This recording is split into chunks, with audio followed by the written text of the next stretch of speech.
मैंने पिछले वीडियो में कहा था कि मैं management as a science, art और प्रोफेशन इस वीडियो में कंटिन्यू करूंगा, लेकिन मैंने बाद में सोचा कि ये 3 टॉपिक्स बहुत ही मेन टॉपिक्स है इस चैप्टर की, तो मैं इसे सबसे लास्ट में कंप्लीट करूंगा ताकि एक सेट में ये कंप्लीट हो और आपको ये वीडियो अच्छे से समझ में आए इस टॉपिक्स के ऊपर।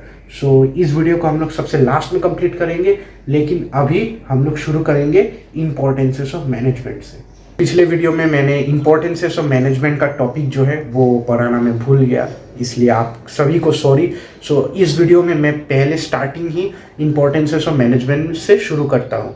सो इम्पोर्टेंसेस ऑफ मैनेजमेंट मतलब मैनेजमेंट की अहमियत क्या है एक ऑर्गेनाइजेशन में। सो पहला पॉइंट आता है proper utilisation of resources. Proper utilisation of resources कैसे होगा?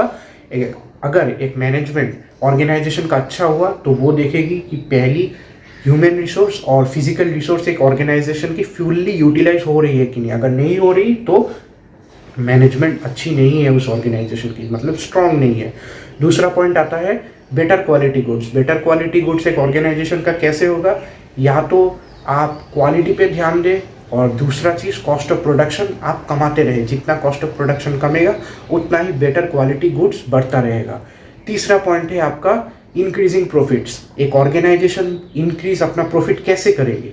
अगर मैनेजमेंट उसका अच्छा हुआ, और वो मैनेजमेंट अगर अच्छा हुआ तभी मैनेजमेंट देखेगी कि आपका कॉस्ट ऑफ प्रोडक्शन कम रहा है कि नहीं। जितना आपका कॉस्ट ऑफ प्रोडक्शन कम होगा और दूसरी तरफ जितना आपका सेल्स बढ़ेगा तभी ना आपको प्रॉफिट मिलता रहेगा फ्यूचर में। फोर्थ पॉइंट है growth and development of business. Growth and development of business मतलब आप अपने बिजनेस को कैसे ग्रोथ करेंगे, कैसे डेवलप करेंगे, एक्सपांड कैसे करेंगे।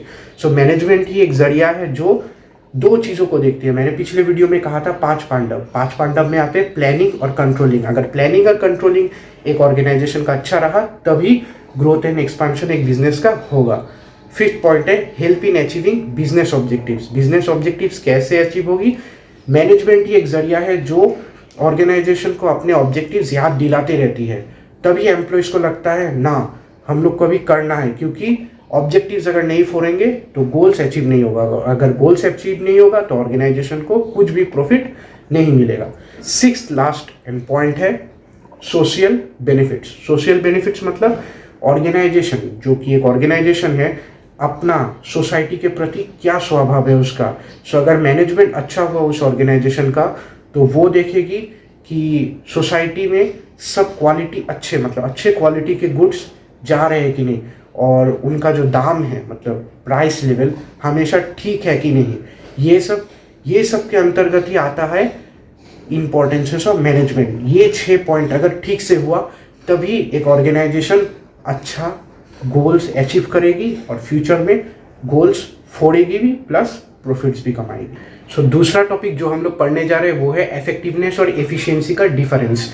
इफेक्टिवनेस क्या है? इफेक्टिवनेस का मतलब यही है कि काम हमेशा टाइम में होना, और एफिशिएंसी का मतलब क्या है? एफिशिएंसी का मतलब है काम तो टाइम में होगा लेकिन उसमें कितना कॉस्ट लगा है वो देखना। कॉस्ट मतलब पैसा कितना लगा है उस काम को ख़त्म करने में, और यही हम लोग का डिफरेंस है कि इफेक्टिवनेस मतलब कितना टाइम में काम हुआ है और टाइम के अंतर्गत काम हुआ है कि नहीं, और एफिशिएंसी मतलब कितना पैसा उसमें लगा है काम को ख़त्म करने में।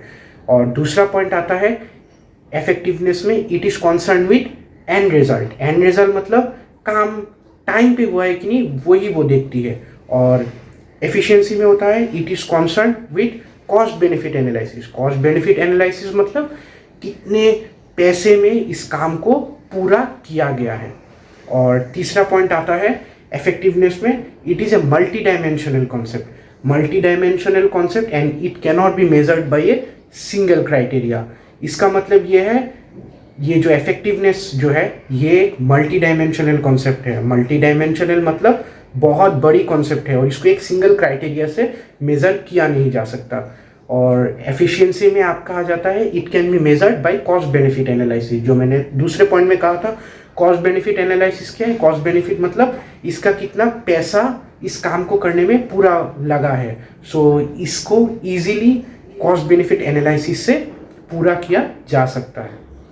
और लास्ट पॉइंट आपका ये आता है कि effectiveness is a broad concept. Broad concept मतलब ये एक बड़ी कॉन्सेप्ट है और on the other hand efficiency is a concept related to technological and economical aspects. Technology और इकोनॉमिक्स में ही इस एफिशिएंसी का यूज़ होता रहता है, क्योंकि इकोनॉमिक्स और टेक्नोलॉजी में आप लोग गिनते हैं ना, एक टेक्नोलॉजी, एक जो चीज़ है, एक चीज़ को बनाने में कितना पैसा लगा, एक इकोनॉमी को डेवलप करने में आपका कितना पैसा लगा, तो ये सब आता है एफिशिएंसी में। लेकिन इफेक्टिवनेस में ये सब नहीं आता है। इफेक्टिवनेस एक बड़ी कॉन्सेप्ट है जो कि देखे कि भैया काम ठीक से हुआ, लेकिन हुआ तो कितना टाइम में हुआ, टाइम चला गया उसके बाद ख़त्म हुआ या टाइम से पहले काम खत्म हुआ। लेकिन हमेशा ये देखती है इफेक्टिवनेस कि टाइम पे ही काम खत्म हो। सो अभी जो हम लोग हैं पढ़ने जा रहे हैं what are the levels of management. Levels of management में आती है हम लोग की 3 levels, top level, middle level और लोअर लेवल। और टॉप लेवल में हम लोग की आती है chief directors, managing directors, board of directors. ये लोग क्या करती है, बस उन लोग का काम है पॉलिसीज और प्लान्स को फ्रेम करना और बाकी के लेवल्स ऑफ मैनेजमेंट को पास ऑन कर देना। और इस लेवल की एक ही खासियत है कि decision making skills are more valued as compare to technical skills. मतलब डिसीजन मेकिंग स्किल जो है उन लोग का हमेशा स्ट्रांग रहना पड़ेगा as compare to technical skill से। अगर उन लोग का डिसीजन मेकिंग स्किल अच्छा नहीं हुआ तो ये बाद में जाके ऑर्गेनाइजेशन को अफेक्ट करेगी। तो दूसरा पॉइंट हम लोग का है middle level management. Middle level management में आता है हम लोग का जूनियर मिडिल मैनेजमेंट और सीनियर मिडिल मैनेजमेंट। सीनियर और जूनियर मिलके ही हम लोग का ये मिडिल मैनेजमेंट संभालती है और उन लोग का काम है टॉप लेवल मैनेजमेंट का जो पॉलिसीज और प्लान्स है वो सब हम लोग को देखना और बाकी जो है लोअर लेवल मैनेजमेंट को पास ऑन कर देना। बस उन लोग का बस यही तक ही काम रहता है।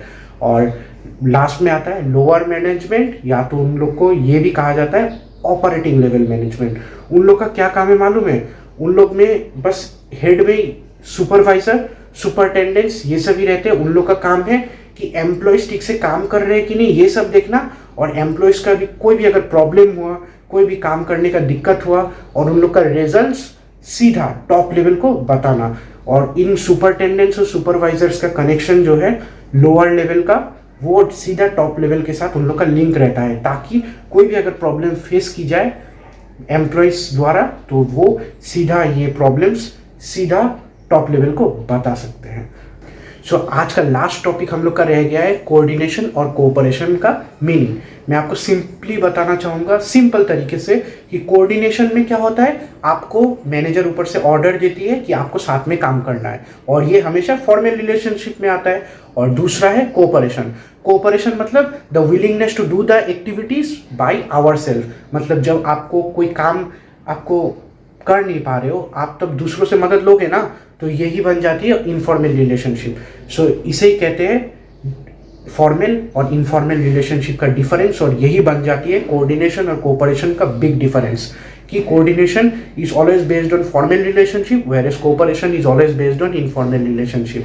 सो हम लोग का आज का ये 4 टॉपिक्स इस वीडियो में ख़त्म होता है। अगर आपको कोई भी प्रॉब्लम्स हो रही हो तो हमें पर्सनली कांटेक्ट करिए हम लोग की इंस्टाग्राम आईडीज़ में, या तो आप कॉमर्शियल जोन हम लोग के जो इंस्टा है इंस्टाग्राम में आप हम लोग को बोल सकते हैं, और हम लोग जल्दी से जल्दी आपको 1 घंटे के अंदर सोल्यूशन देंगे। और ये हम लोग का पक्का वादा है कि आपको कोई भी प्रॉब्लम नहीं होगा। और अगर आपको कोई भी प्रॉब्लम हो भी गया तो आप कमेंट सेक्शन में हम लोग को कमेंट कीजिए, हम लोग को जल्दी मालूम चलेगा इससे भी। और अगर आप इस चैनल में नए हैं तो प्लीज़ लाइक, शेयर और सब्सक्राइब करें, हमें इंस्टाग्राम में फॉलो करें। हम लोग ने टेलीग्राम जो है ऐप है उसमें भी हम लोग ने नोट्स देना जो है चालू कर दिया है। सो आपको अगर कोई भी प्रॉब्लम हो आप वहाँ पर भी हम लोग को बोल सकते हैं। प्लस अगर आपको नोट्स इस चैप्टर के चाहिए, लिंक डिस्क्रिप्शन में है भैया, वहाँ पर जाइए, क्लिक कीजिए, सीधा गूगल पेज ओपन होगा, वहाँ पर हम लोग के भरे नोट्स पड़े हुए हैं लेसन नंबर 1 के, जाइए और वहाँ से नोट्स कलेक्ट कीजिए। मिलते हैं नेक्स्ट वीडियो में।